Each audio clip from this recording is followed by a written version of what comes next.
네, 오늘 5월 20일입니다. 토요일입니다. 새벽 예배 나오신 우리 성도님들을 환영합니다. 우리 말씀 나누기 전에 공동기도 제목으로 기도하는 시간 갖도록 하겠습니다. 기도하시겠습니다. 홍석화 집사의 암을 치료해 주십시오. 벽옥진 집사의 뇌졸중을 치료해 주십시오. 언어가 회복되고 오른쪽 팔다리에 힘이 생겨나도록 해 주십시오. 곽한나 집사를 치료해 주십시오. 권하자 집사가 다시 걷도록 해 주십시오.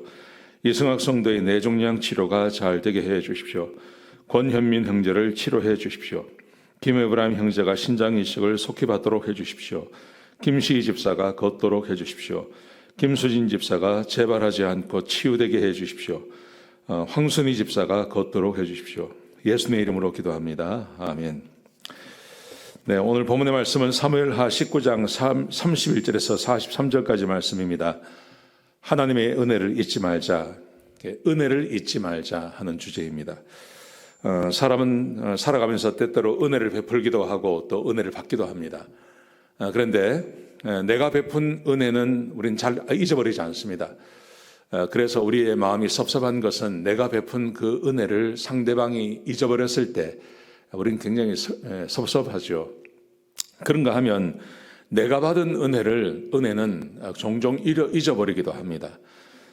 그 은혜를 잊어버려서 사람들의 관계가 깨어지기도 하고 또 그런 일을 당하기도 합니다. 그래서 우리는 어차피 내가 베푼 은혜에 대해서는 잘 잊어버리지 않으니까 내가 받은 은혜를 좀 잊어버리지 말자는 거죠. 특별히 사람에게 있어서 사람에게 받은 은혜를 잊지 말자 하는 것입니다. 자, 어떤 주제인지 한번 같이 한번 보시겠습니다. 오늘 본문에 보시면 이제 다윗이 전쟁에 승리하고 이제 예루살렘 성으로 돌아가는 길이 있었습니다. 요단강을 건너와야 되는 거죠. 그 요단강을 건너올 때 그때 바르실레라는 사람이 등장을 합니다. 31절 32절에 보시면 이 바르실레가 어떤 사람이냐면 나이가 80세이고 그리고 굉장한 부자였습니다. 큰 부자였는데 다윗이 마하나임에 머무를 때 왕을 공개했던 사람이라고 되어 있습니다. 자기의 그 부유함을 가지고 어려움에 빠진 다윗을 도와주었던 사람이죠. 이 사람이 바르실레였습니다. 자, 그런데 오늘 본문에 보시면 이렇게 되어 있습니다. 다윗이 바르실레에게 자기와 함께 예루살렘으로 가자고 이야기합니다. 지금은 다윗이 우리 왕이 살고 있는 대통령이 살고 있는 곳이나 또 변방이나 거의 다를 것이 없습니다. 그런데 이때만 하더라도 왕이 살고 있는 그 땅과 왕이 살고 있지 않은 땅은 아마 차이가 많았던 것 같습니다. 지금도 북한 같은 경우는 그렇지 않습니까? 평양하고 다른 지방 도시하고 굉장한 차이가 있고 우리 조선시대만 하더라도 우리도 그런 차이가 있었습니다. 한양과 다른 도시. 그래서 사람들이 싫어하는 것이 귀양 가는 것이었습니다. 한양을 떠나는 것을 사람들은 굉장히 싫어하고 힘들어했던 것입니다. 아마도 지금부터 3000년 전에 있었던 이 다윗 시대에도 마찬가지였을 것입니다. 왕이 살고 있는 곳과 또 변방, 굉장한 문화 차이가 있었을 것입니다. 그래서 다윗이 바르실레에게 자기에게 은혜를 베푼 이 사람에게 나와 함께 예루살렘으로 가자고 이야기합니다. 자, 그때 바르실레가 이렇게 대답을 합니다. 뭐라고 말을 하냐면 내가 어떻게 그렇게 할 수 있겠습니까? 내가 이미 나이가 많고 난 지금 80세의 나이입니다. 내가 좋고 나쁜 게 어디 있겠습니까? 좋은 음식과 그렇지 않은 음식을 어떻게 알 수 있겠습니까? 그러면서 그가 말하기를 내가 지금 나온 것은 왕과 함께 이 요단강을 건너가기 위해서 요단강을 건너서 왕이 예루살렘으로 들어가는 것을 보려고 내가 지금 나왔습니다. 그러면서 한 가지 부탁을 합니다. 한 가지 부탁. 그게 바로 자기 아들 김함, 이름이 김함입니다. 김함. 자기 아들 김함이 왕과 함께 가게 해 주십시오. 한 가지 부탁을 합니다.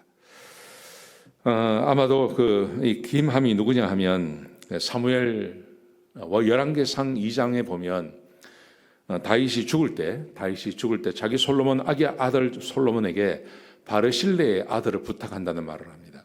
그 말을 보면 이 김함이 바르실레의 아들이었던 것 같습니다. 자기에게 은혜를 많이 베푼 사람, 이 바르실레가 자기에게 부탁을 한 가지 하는 거죠. 내 아들 김함을 좀 부탁합니다. 그렇게 말을 했습니다.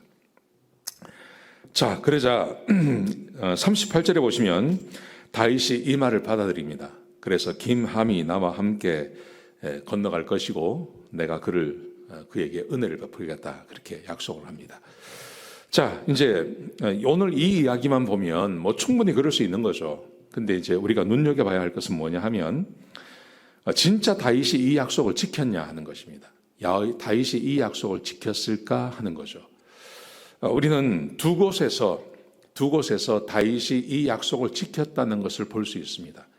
첫 번째는 열왕기상 2장 7절입니다. 다윗이 죽기 직전에 자기 아들 솔로몬에게 이 김함을 부탁을 합니다. 김함을 부탁할 때 이렇게 부탁을 합니다. 바르실레의 아들을 네가 잘 돌봐줘라. 그러면서 이렇게 말을 합니다. 너와 함께 식사의 자리에서 너와 함께 먹도록 하라, 이렇게 말합니다. 이게 무슨 말이냐 하면 다윗이 그렇게 했다는 말이죠. 마치 요나단의 아들 무비보셋을 자기의 식탁에서 왕자들과 함께 먹게 한 것처럼 이 김함도 그렇게 돌봐주었다는 것입니다. 다윗이 약속을 지키는 겁니다. 바르실레와 함께 했던 이 약속을 지켜서 그의 아들 김함을 자기의 왕자처럼, 자기 무비보셋처럼 그렇게 돌봐주었다는 것입니다. 그리고 이 돌봄을 계속해서 자기 아들에게 부탁까지 합니다. 한번 맺었던 이 언약, 이 약속을 지키고 잊어버리지 아니하고 죽는 자리에서 자기 아들에게까지 부탁을 하는 이 다윗. 약속을 정말 잘 지키는 사람입니다. 약속을 한 것을 지킵니다. 여러분, 다윗이 왜 이렇게 하냐 하면 하나님이 이런 분이기 때문에 그렇습니다. 하나님은 약속한 것을 반드시 지키시는 분이십니다.